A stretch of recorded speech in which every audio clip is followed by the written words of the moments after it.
یہ اس حد تک محدود ہوتا کہ ایک طرف پاکستان الزام تراشی کرے یا کہہ رہا ہے کہ افغانستان میں سولوشن یہ ہونی چاہیے، دوسری طرف انڈیا کچھ اور کہہ رہا ہوتا اور الزام تراشی کہہ رہا ہوتا. تو میں کہتی یہ فیئر گیم ہے، اور ایسے تو پاکستان اور انڈیا کے تعلقات ہوتے رہے ہیں. لیکن جس ملک کے لیے وہ کانفرنس ہوئی تھی، ایسے ملک کے لیے، افغانستان کے لیے، جس کے لیے ہم نے اپنے انڈیا کے ساتھ مشکل ترین سرکمسٹانسز، مشکل ترین حالات، جہاں پہ ہمارے سولجرز بھی مارے جا رہے ہیں، ہمارے سویلینز اکراس ایل او سی مارے جا رہے ہیں، ان حالات میں ہم نے ایک ایسے ملک کے لیے اس اسٹیٹ میں ہائیسٹ ریپرزینٹیٹو کو بھیجا وہ کانفرنس اٹینڈ کرنے. وہاں کے پریزیڈنٹ نے بھی جس قسم کے پاکستان کے لیے الفاظ استعمال کیے وہ شاید پرائم منسٹر مودی نے بھی نہیں کیے. اور انہوں نے یہاں تک کہہ دیا کہ پاکستان کو ہم کہتے ہیں کہ جو $500 ملین وہ ہمیں دے رہے ہیں وہ برائے مہربانی اپنے ملک میں استعمال کریں تاکہ ٹیررزم افغانستان میں نہ ہو.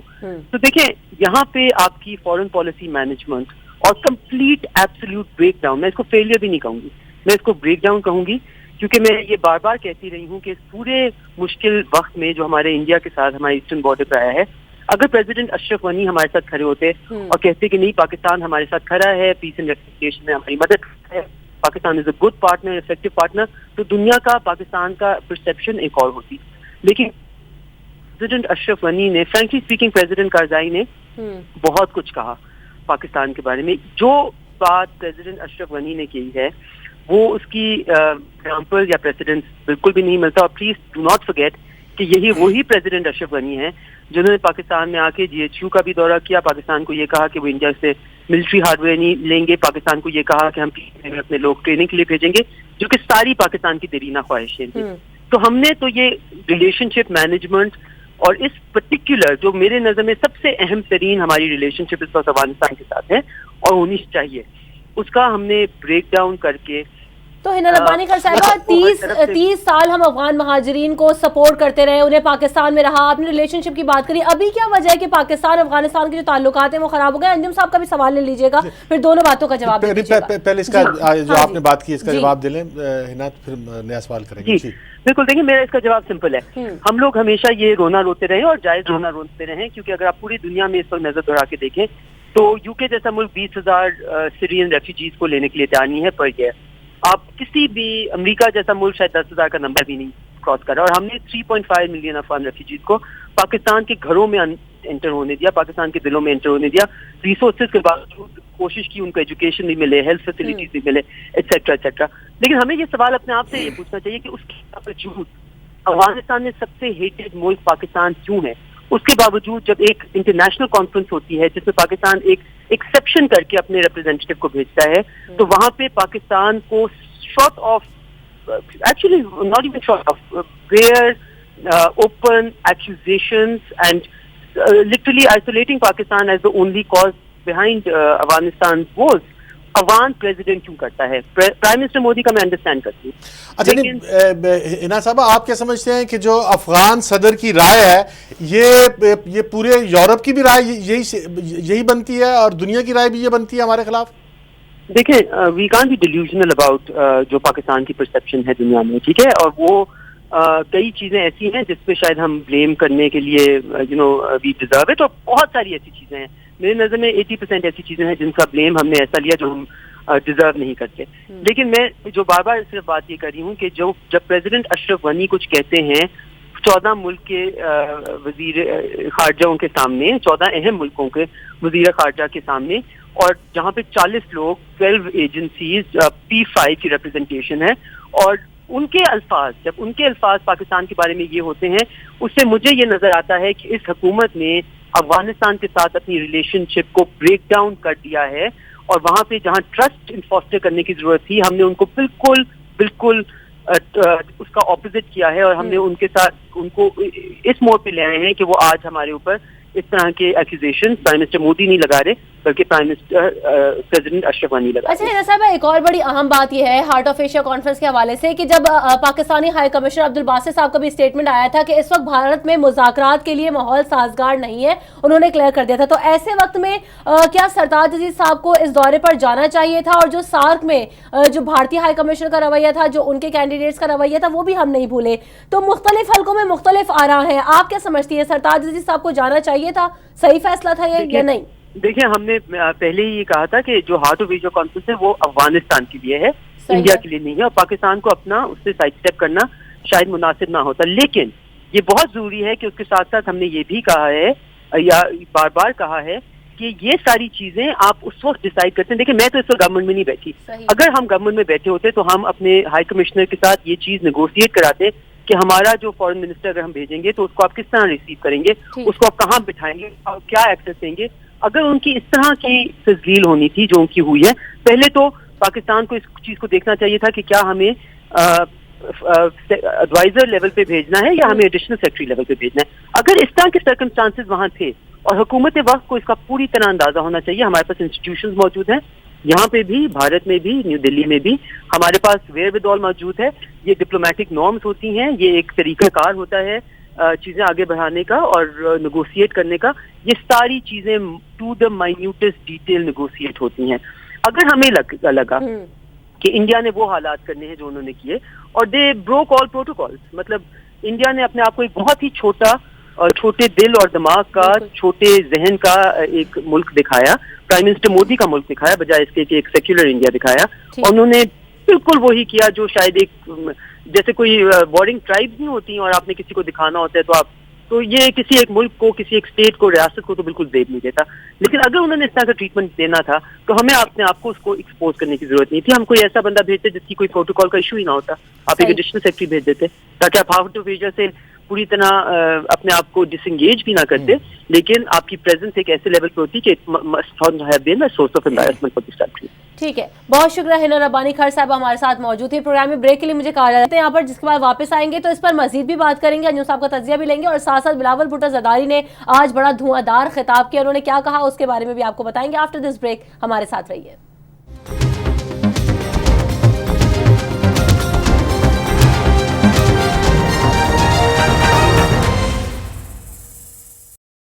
خبر کے ساتھ میں آپ کو ایک بار پھر کہیں گے خوش آمدید. جیسے کہ انجم صاحب بات ہو رہی تھی کہ ہنا ربانی خر صاحبہ نے بھی کہا کہ ایک نیگوسیشن ہونی چاہیے تھی, اس پر بات چیت ہونی چاہیے تھی, جس کے بعد سرتاج عزیز صاحب وہاں پہ جاتے یا پھر کوئی اور آپشن بھی ہو سکتا تھا. تو وہ سے آپ کیا سمجھتے ہیں؟ دیکھیں دونوں صورتیں ہیں, اگر نہ جاتے تو وہ بھی ڈیزاسٹرس ہوتا, کیونکہ جانا ان کا جو ہے وہ اس میں ظاہر ہے کہ بھارتی گورنمنٹ نے جس طرح سے ساگ کانفرنس کو ناکام بنایا, نظر آ رہا تھا کہ اس کانفرنس کو بھی ناکام بنائیں گے.